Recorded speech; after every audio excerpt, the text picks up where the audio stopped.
everybody. You're watching The Driveway Engineer, and I'm JR. Welcome back.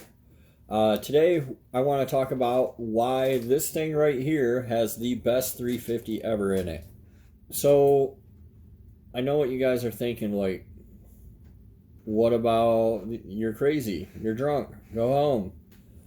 What about the LT1, the original LT1 with 375 horsepower? What about the DZ302? My uncle had one. He put a $100 bill on the dash, and that son of a bitch spin the needle off the tack. I'm shoot. I tell you what, boy, you never get that $100 bill, son. I know about all those, but you don't have one of those, or you wouldn't be looking for the best 350. So the reason that I think these are the best 350s ever, best small blocks ever, Gen 1. I consider the Gen 3, Gen 4 stuff small block too. But anyway, why is this the best small block ever?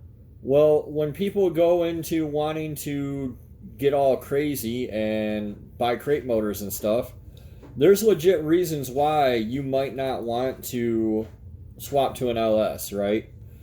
Maybe it's just for the weekend. Maybe it's just for fun. Maybe you don't want to change your transmission. Maybe you like the original look. You have a Corvette or something valuable. There's legitimate reasons why you would want to do that. Why you'd want to stay with a Gen 1. If I could have come up with a clever way to put a 4L80 into Darrell, I would have stayed with a Gen 1 myself. I really am pretty fulfilled with it the way it is, more or less. It's just a little hot rod truck. I'm not trying to do crazy things. I'm not trying to set land speed records. I'm not trying to call out everybody else on YouTube. I'm just doing what I want to do and having fun. And when you get into like this 210 horsepower crate engine, you know, you get into crate engines, $2,800. This used to be a lot cheaper, but you know, and you can go aftermarket. I've used those good wrench engines before. You can go to like ATK for $1,500-$1,600. You know, and you get a warranty and peace of mind and all that kind of crap. Whatever, nobody cares. If you hear me out on this 5.7, on this Vortech 5.7, what you get with it is it's a great bargain. From the factory, you get a windage tray. They're in there. They're in every single one. They have low tension metric rings. Most of the lessons that they applied to the LS, they applied to this first. Everything's a lessons learned in engineering, right? So they learned from the 55 small block that maybe they might like to filter the oil. So the 56 had that on it. At some point they learned that, hey, a rear main seal that's one piece, we can make it now. Manufacturing's easier. It won't leak so much. If we put the bolts in the center of the valve covers, people won't crank them down and they won't have leaks. They learn as they go. Everybody learns as they go. That's why we're not, you know, riding around in horse and buggy wagons. So they have low tension rings. They're metric. They're way smaller than, and they're Molly. They come with EFI, so they're running pretty optimal for most of their life. Eventually, the spider injector goes bad and starts dumping fuel in them, but you see the same kind of almost no wear inside of Vortech 350 as you do inside of anything else, like an LS, right? There's people out there with these Vortech engines that are running 250, 300,000 miles pretty regularly. I've had several of them. I had one in a Yukon that had a little over 300,000 on it. They benefit from all the same stuff. Perfect spark, perfect fuel, overdrive transmissions, tall gears, are idling down the road. And then the fifth reason is that it already has Vortech heads on it.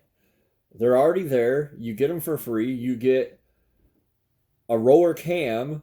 I left that off the list. I guess there's a bonus reason. You get a roller cam. You get roller lifters. You get the spider. You get everything you need. All the stuff that you would want to do to the small block you already have is already in a 5.7 Vortech. So for free. Right? Like everybody knows if you want to build power on a budget, you go get some Vortech heads and slap them on. It's not quite that easy. And there's a lot of extra cost because you need special rockers. You need self-aligning rockers. You're going to need another intake. Blah, blah, blah. What I would do if I were building something with a small block in it, I left one of these hanging. You can see it in the video where I pulled the transmission for Darrell. I left one hanging. They're clogging up the junkyard. There's more of these than there are RLSs out there. Like, there's 100 of these Suburbans. Here's one. Oh, that's a Ram. Whatever. I bet you I can find 15 of these on any given day out in the junkyard. And they ran from 96 to 99 in the pickup trucks. And then the SUVs and some of the other stuff like the crew cabs and the 1-tons, they went to 2,000 in some body styles. And then they went in vans all the way up until 03. So they're plentiful. They're as plentiful or more plentiful than LS engines. The way that I would build one if I had one, if I had a C10 like Darrow, but you know I wanted to keep it original, or a Camaro, maybe a second gen, I would go to Alex's Parts here at alexparts.com. I'd get one of these kits. He sells these spring kits, spring and retainer kits, because everybody's going to scream out, you can't run a big cam on them. You don't need to run a big cam on them. Where they flow the most is between like 400 and 500, 350 and 500 is where they really, really outflow the old Gen 1, the old like Feely double humps and that kind of thing. But for $200, you can get a set of springs and retainers that'll take you to 550 lift. It's 100 thou over what they're capable of stock. You don't have to machine anything, just put them on. For $16, you can get new valve seals if you want to do that. I wouldn't bother with the shims because without the shims, you don't have a height micrometer. I would just slap them in and go. If you can't get one of these engines for $200, you're not even trying. So with this, you would be into it for $400.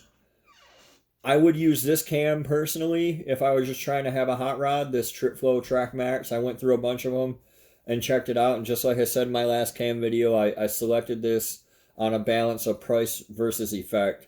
I wish the specs were a little bit different, but they're not. I'll live with it. I wish it had like a 108 lobe separation angle.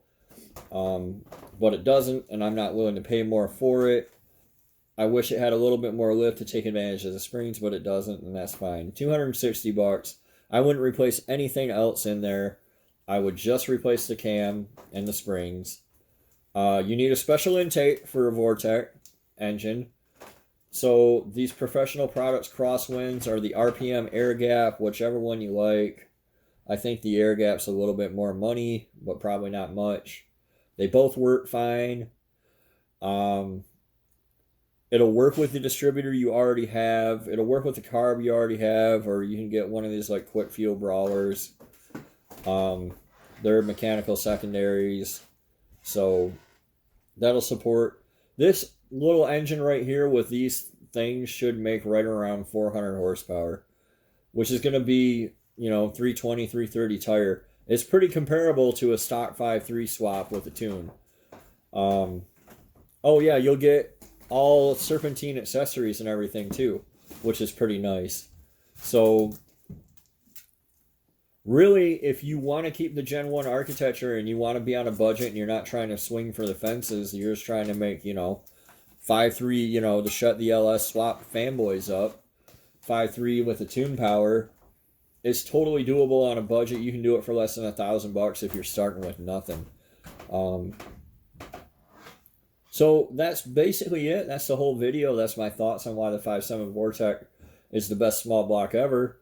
Obviously, I look at things from a budget point of view, but I'm sure somebody will come along and tell me how I should have used a Dart SHP block and built a 454 small block. But I think that this would be a solid street performer in any Camaro, Trans Am, C10, little hot rod truck like Darrow, whatever you want to, putt around in and have the coolest sounding truck at the Sonic. This will do it. So let me know your thoughts below. If you have any tips or tricks, or if you really think I'm just the stupidest person in the world, feel free to let me know below. I thank you guys for watching. Be sure to like and subscribe, and we will see you next time on The Driveway Engineer. And don't forget that we are live every Sunday at 2 p.m. So feel free to tune in, and you can tell me everything you think of me in person. So see you next time. Thanks for watching.